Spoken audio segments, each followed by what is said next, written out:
Now, another question that needs to be answered is, we're all about the science here.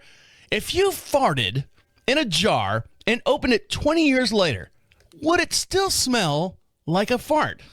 Well, we dove deep on this one. You ready? A while ago, and I think we talked about this person, a reality star began selling her own farts in jars, earning an astonishing $45,000 a week for her troubles. A week! Then her career choice briefly landed her in the hospital, forcing her to switch and find a safer occupation. She ended up selling boob sweat.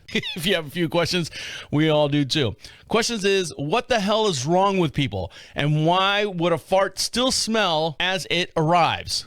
You know, if you send it through the mail. So we cannot answer the first question, but the second question is a little bit easier. First up, what causes the smell of farts? Oh, if I haven't lost you now, see you later, audience. So much for getting that job over at Fox News. Let's see. One study into the flatulence with the goal of neutralizing the smell with charcoal liners cushions collected samples of farts via the rectal tube and analyzed them chemically.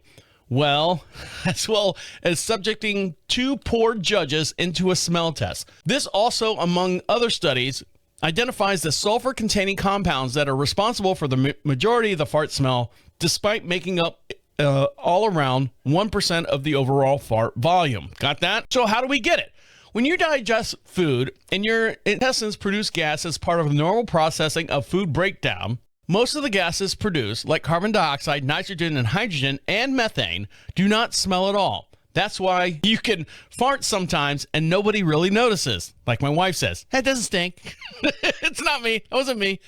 But there's one gas that found in smarts that's really smell. It's called hydrogen sulfide and has a nickname of rotten egg gas because it smells exactly like that. So to determine whether farts would still smell after being kept in an airtight jar for 20 years, we need to know a little bit more about the stability of hydrogen sulfide.